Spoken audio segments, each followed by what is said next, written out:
Baiklah, baik. Assalamualaikum warahmatullahi wabarakatuh. Perkenalkan, nama saya Izam Mahendra Wijaya dari kelas PAI 6G dengan NIM 2311225. Baik, di sini saya akan membuat tugas yang mana bertujuan untuk memenuhi tugas dari Ibu Imelda yang saya hormati dan saya takzimi. Semoga beliau senantiasa sehat selalu dan dimurahkan rezekinya oleh Allah Subhanahu wa taala. Amin ya rabbal alamin.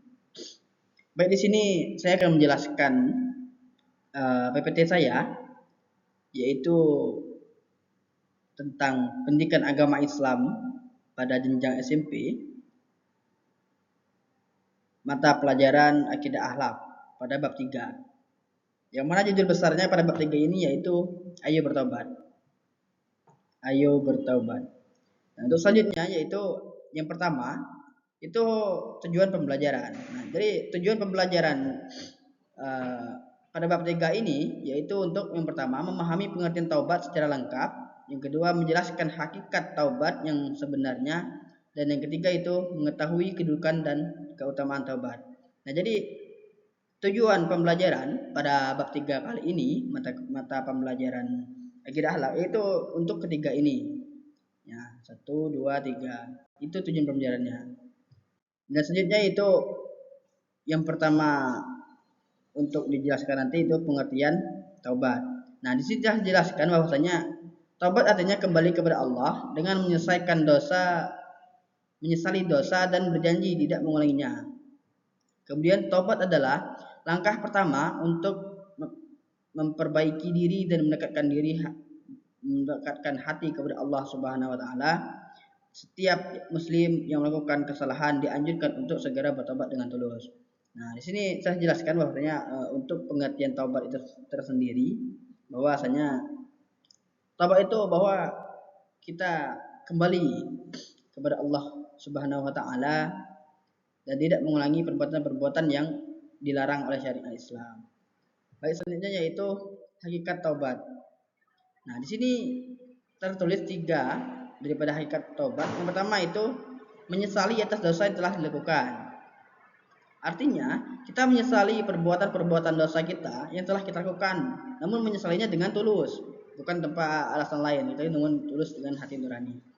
Yang kedua itu menghentikan perbuatan dosa tersebut. Nah, kalau kita sudah selesai, sudah menyesali perbuatan dosa kita yang telah berlalu, maka kita harus berhenti untuk atau tidak akan mengulanginya kembali. Dan yang ketiga itu bertekad kuat untuk tidak mengulanginya. Nah, kita bertekad dalam diri kita sendiri bahwa tidak akan mengulangi perbuatan yang sama atau tidak mengulangi perbuatan dosa itu sendiri. Itulah hakikat dari taubat. Selanjutnya yaitu kedudukan taubat dalam Islam. Nah, jadi sini jelaskan kedudukan taubat dalam Islam. Taubat adalah amanah wajib bagi setiap muslim yang berbuat dosa. Nah, Allah Subhanahu wa taala berfirman, "Dan bertaubatlah kamu sekalian kepada Allah, hai orang-orang yang beriman, supaya kamu beruntung." Quran surah An-Nur ayat 31. Nah, jadi taubat itu memiliki kedudukan tinggi karena merupakan jalan kembalinya kita yang mungkin terlalu jauh atau terlalu jauh dalam berbuat dosa. Itulah kita harus kembali kepada Allah, dan insya Allah ia akan mengampuni kita. Amin amin.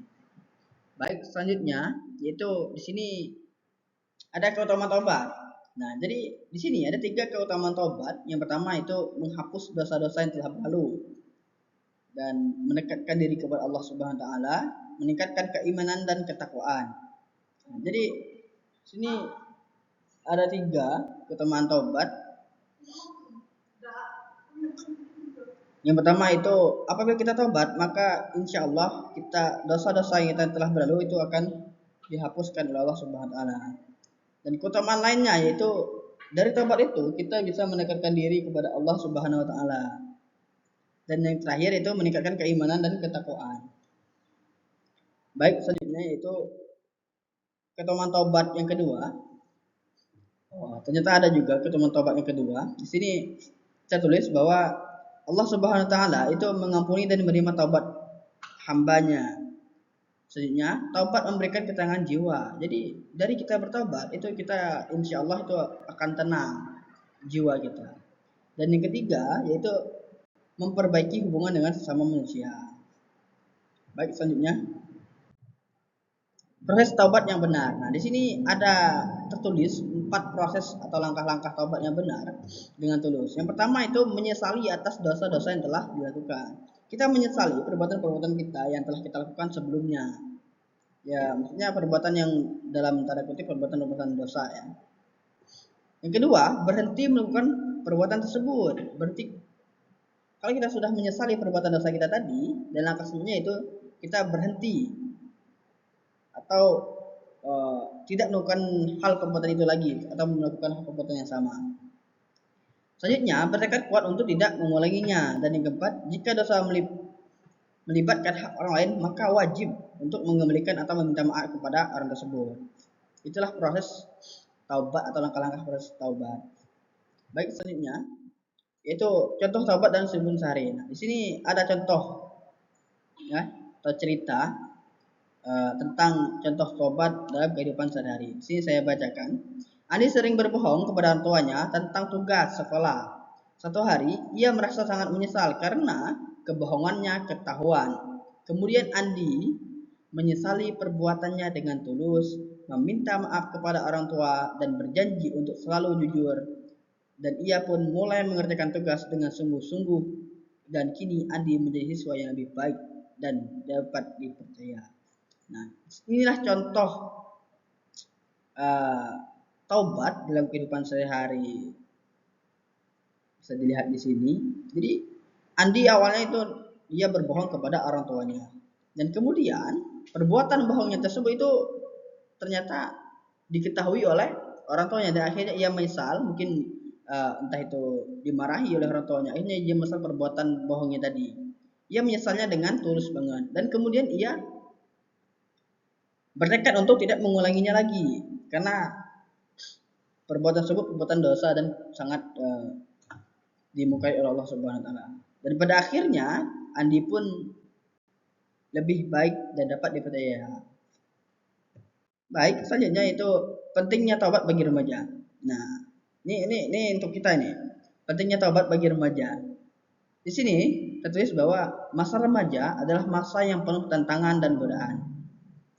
Taubat membantu kita menjaga hati dan moral tetap bersih.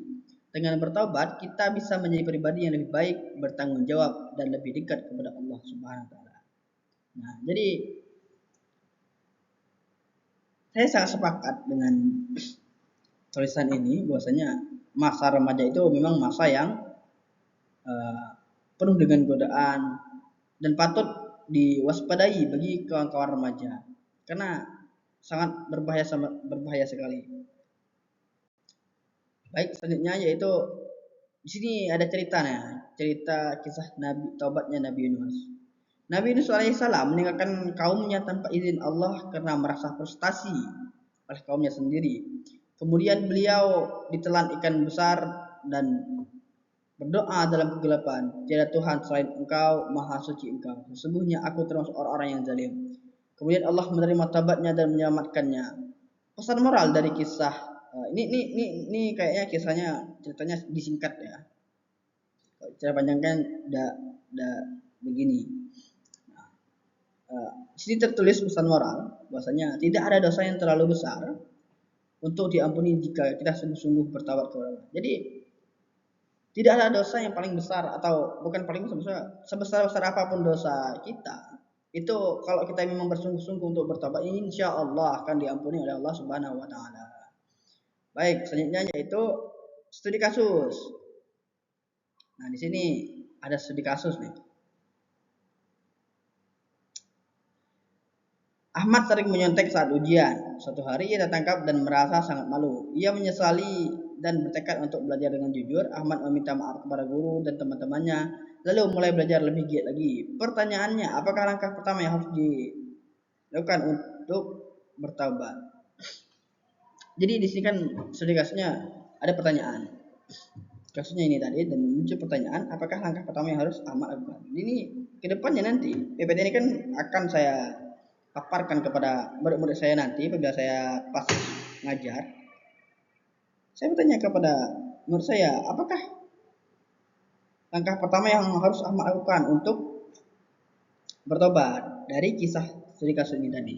Nah, jadi langkah pertama eh, yang harus dilakukan oleh Ahmad untuk bertobat, yang pertama itu menyesali perbuatan yang telah ia lakukan dengan tulus. Kemudian berhenti atau tidak mengulangi perbuatan dosa tersebut. Dan selanjutnya itu ia bersungguh-sungguh untuk jadi lebih baik. Nah, begitulah kurang lebih. Baik, selanjutnya diskusi kelompok. Nah, dari hasil yang telah saya jelaskan dari awal tadi hingga akhir, kemudian nanti saya akan membuat sebuah kelompok-kelompok yang terbagi menjadi satu kelompok itu terbagi menjadi 4 sampai 5 orang. Kemudian di situ saya sampaikan, coba kalian diskusikan pendapat kalian tentang taubat, dan nantinya itu dan langkah ketiga yaitu mereka akan maju ke depan untuk mempresentasikan hasil dari diskusi mereka per kelompok tadi. Satu kelompok satu orang presentasi. Baik. Selanjutnya yaitu evaluasi singkat. Apa arti taubat dalam Islam? Nah, di sini untuk mengevaluasi dan ini kan ini tahap terakhir nanti untuk pembelajaran bahwa akan ada evaluasi itu untuk supaya saya bisa melihat kemampuan atau pemahaman yang didapatkan oleh murid-murid saya nanti tentang pembelajaran akidah akhlak mengenai taubat ini. Itulah saya beri kuis singkat seperti yang pertama, apa arti taubat dalam Islam? Sebutkan salah satu syarat taubat yang benar dan mengapa taubat penting bagi remaja. Itulah